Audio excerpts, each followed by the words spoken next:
Is Zillow's homes estimate lying to you about your home value? Many homeowners rely on Zillow, Redfin, and Realtor.com's home valuation when they start their real estate journey. But have you ever thought, are these prices accurate? Are they right? In this video, I'm going to break down the foundation and the principles on how to evaluate a home step by step using the CompSearch way. All right, so before we start, one thing I want to mention is that only a licensed appraiser can give you an official value on a property. This step-by-step process that I'm about to show you will give you an educated opinion and value as close to accurate as possible. Welcome to CompSearch. CompSearch is the exact process that I've used to evaluate properties in my over 10 years of real estate experience, all the way from purchasing properties as an investment for myself, and then on the other side, representing buyers and sellers on one of their most important decisions that they have to make, which is involved in purchasing and selling a home. Okay, so why is this important? Why does property valuation matter? Number one, it helps you make informed decisions, prevents you from overpaying for a property. Number two, negotiation power. Understanding comps and values gives you confidence during price discussions where you're better informed. If you're working with a realtor, you know what questions to ask them to make sure that you fully understand and you're getting the whole picture. And lastly, investment analysis. For those buying, you want to make sure that you're not overpaying. So in the future, if you ever decide to sell, you won't be in the red. You'll actually either break even or come out on top, depending on how soon you'll sell. And if you're listing the property, this will actually help you realize your potential, what that appreciation is going to look like, what's going to be net to you in your pocket. Okay, so the CompSearch way is built on the foundation of the sales comparison approach, which is really broken down into three tiers or three pillars. Number one, you're finding similar properties in specific areas as close to the subject home as possible. Really, you want to look at properties within the same subdivision. Number two, you want to compare key features. You can adjust values based on differences. For example, if I am selling a home and I have a 3-car garage, but the only similar properties that have sold in my subdivision have 2-car garages, how do we adjust for that? How to make sure that I'm not leaving money on the table, knowing that I have an extra garage? And number three, helps you determine market value. Once you get all this data, you can get the average price per square foot sold, not active, not pending, but sold in your specific area. And then you multiply that by the square footage of your home, and that will give you close to an exact value as possible. All right, so when should we be using the CompSearch way? When does it work best, and when should we maybe avoid it? So it works best for properties and homes under $1 million, and mainly for three key reasons.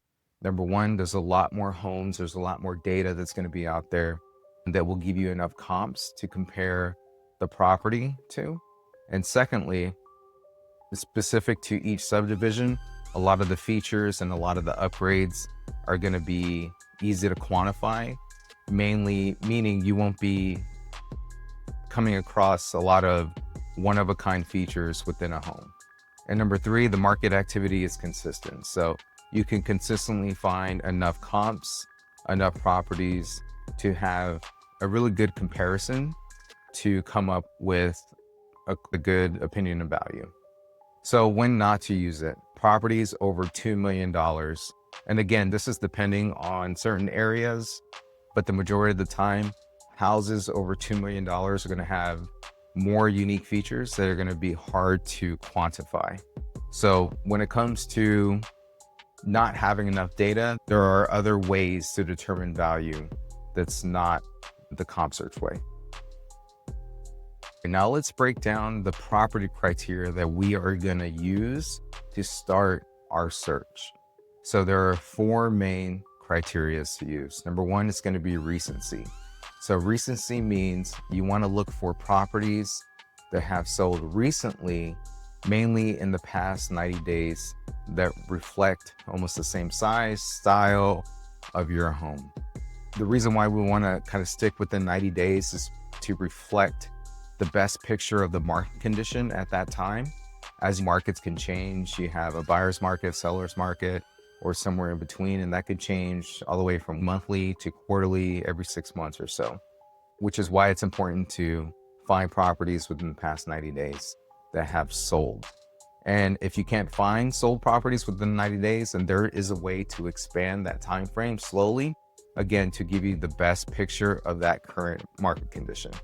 Number two is going to be location. This is where I see a lot of buyers, sellers, and even realtors fall short with this. So you want to look at and find homes that have sold in the same subdivision, but not only the same subdivision, because if you're in a master plan subdivision or a master plan community, some of these subdivisions are massive.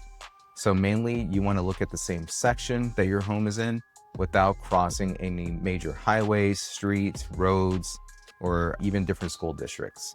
So there's a way also to expand that radius if you can't find properties within that certain section.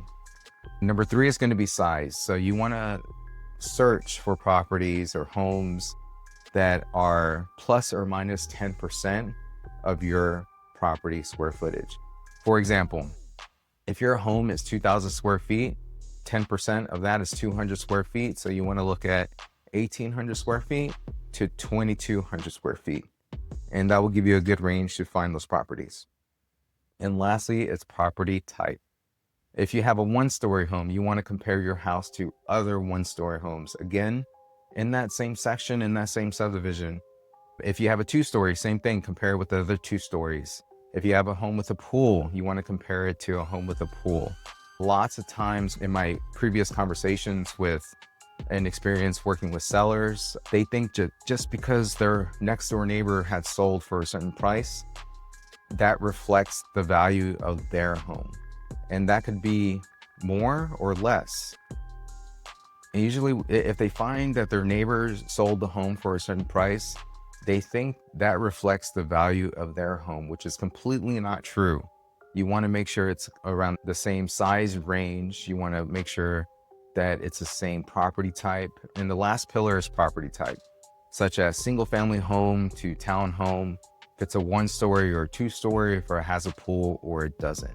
Again, you want to look at those same properties within the same section or subdivision and compare it apples to apples. In my experience working with sellers, lots of times they'll tell me, hey, my neighbor's house sold for this amount, so I think that is going to be the value of my home, which is completely untrue.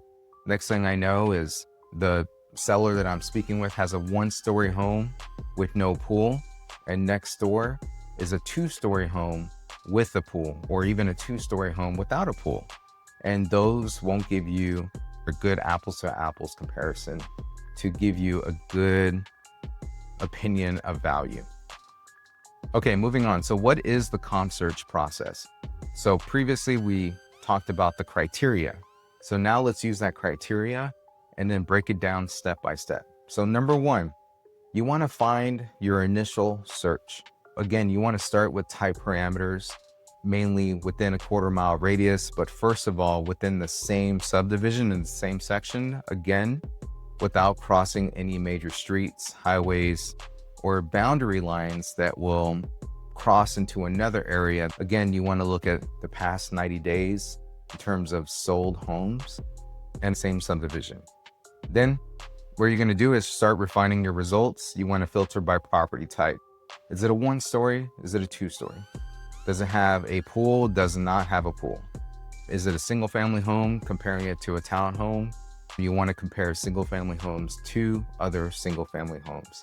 Square footage, plus or minus 10%. Again, you have a 3,000 square foot home, 10% of that is 300 square feet. So 2,700 square feet to 3,300 square feet is going to be your starting range. Year built, you want to look at plus or minus 10 years built, because that will give you the most accurate features of that home and how that home has been built compared to your house. And again, similar features. Step three.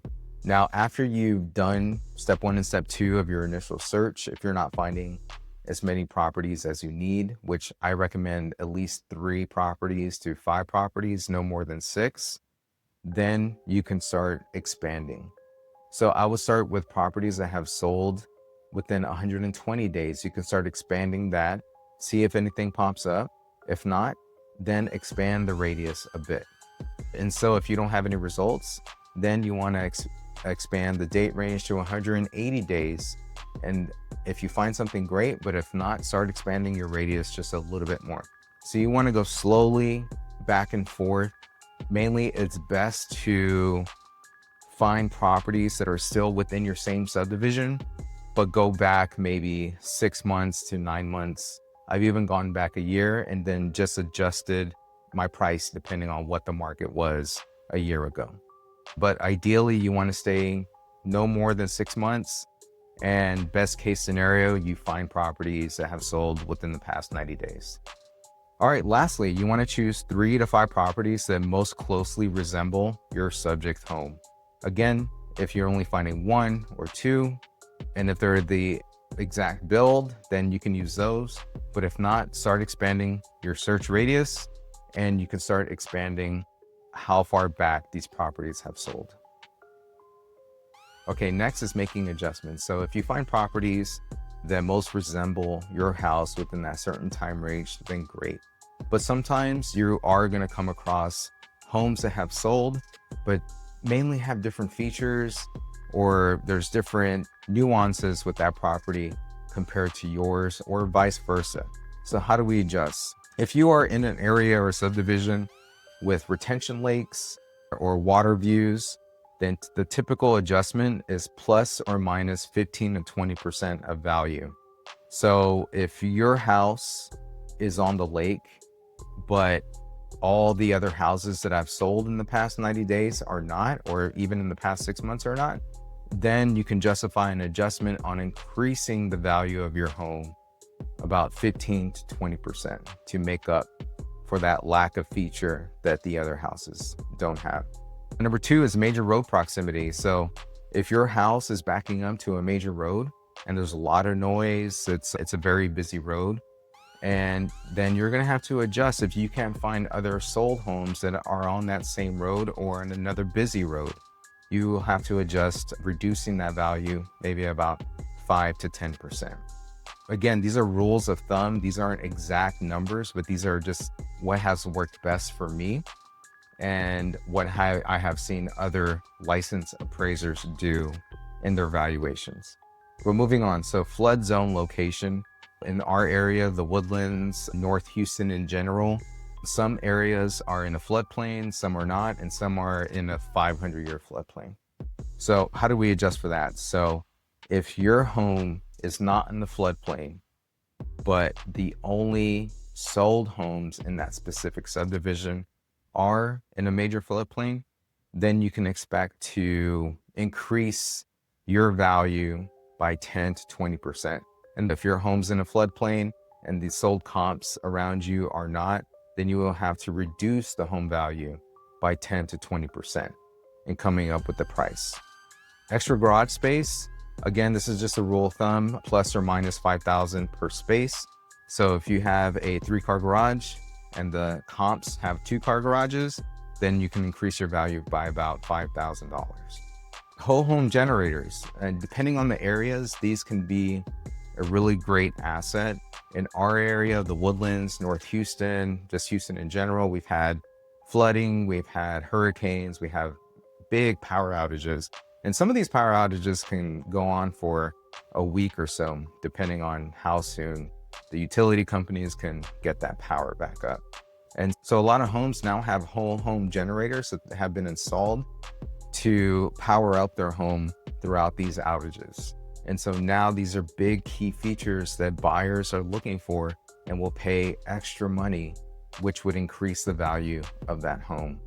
And lastly, a new roof. So a new roof won't give you dollar for dollar in terms of how much you put in is what you're going to get out, but it will increase it. So again, if your home has a new roof, or the home that you want to buy has a new roof, but all the other sold comps don't have a new roof, maybe theirs are about 15 years old, then you can justify an increase amount or increase value for that home that you're looking at. So The adjustments are just helping you fine tune the value as close as possible. Again, nothing is going to be 100% accurate, but based on my experience, this gives us the best determination of value as close as possible. You won't be using all of these in every single scenario. You might just be using one, such as major road proximity, whole home generator, new roof. Those are mainly the three common ones. Actually, I would scratch that. I would say that new roof and major road proximity and flood zone are the top three that I see that we'll have to make adjustments for. So calculating final value. So let's say, for example, you found those 3 to 5 properties that best represent a good sold comp that you can compare the subject home to in determining that value. So what you want to do out of those 3 to 5 comps is calculate an average price per square foot. Once you get that, you can multiply that number to the square footage of the home you're thinking about buying or selling. That will come up with a value. Secondly, once you have that value, then you can make those adjustments that we just spoke about. Does it have a new roof? Is it on a lake? Is it in a flood zone? So that's how you'll adjust to come up with the next value. So third, once you find that value, the next thing you want to do is compare that number to the active homes that are currently on the market. See how that price compares to the active homes, and then you can make adjustments. So let's say, for example, that calculated value that you have is 500,000, but in that specific section, homes are listed for 490, 480,000, similar features, and it's just not moving. The days on market are long. Then you might have to adjust that price just a little bit to compare it to what's actively going on in the market. And on the other side too, let's say you have a $600,000 value and homes on the market are pending and active at 650, 620, very similar size, same features. Then you can actually increase that value a little bit. If you were about to sell, now you know your competition, and then you can position it. So that goes into the last category, which is position strategically if you are thinking about selling that home. Use the actives and the pendings as your competition and what you're going to be going against if you were to sell it or list that property that day. All right, so now you should have a good understanding and general idea of the steps needed to find value. So what's next? As a consumer, a home buyer, a home seller, if you don't have MLS access, which is the system that we use as a realtor to find this data, you can actually use this with Zillow, Redfin, or Realtor.com. There is one caveat to that. If you are in a different state outside of Texas, you can actually use those sites to find value. They'll actually give you what homes have sold in the past. However, if you are in Texas or any other state which is considered a non-disclosure state, meaning that the prices that homes have sold for are not given out to the public and disclosed, then you have to make some adjustments. So my recommendation, if you want to do this yourself on Zillow, don't look at this estimate. We don't even have any idea of what properties they're using, if they're the same area or if they're using a property to calculate price a mile away. But what you can do is look at the pending price of that property and somewhat use that as a sold price. Because again, if you look at Zestimate today, they don't give you sold prices in Texas. Only individuals who have MLS access have that data. So as you're doing this yourself, and if you ever get stuck, or maybe you don't even have the time to run valuations yourself, but want an opinion of value of a property you're thinking about buying or selling, here's what we can do next. You can actually get your custom CompSearch report. It'll give you a professional analysis done by me and my team. We'll be using MLS data, following all the steps that we just went over, but specifically to the property that you were thinking about buying or selling. Number two, it'll give you buying confidence, so you'll know exactly what a property is worth before making an offer. And then if you're thinking about selling, it'll give you a good selling strategy which will help you determine the best listing price to maximize your returns. So how do you do that? You can request your custom CompSearch report by entering the property information in the survey link in the description, or you could just call, text, or email me. Now you know how I look at value, not just price per square foot, not just what Zillow says, but how buyers really think and what homes are really selling for and how your home compares to that. And when you have this kind of information, you make smarter choices. You know when the asking price is too high. You can now make smarter offers.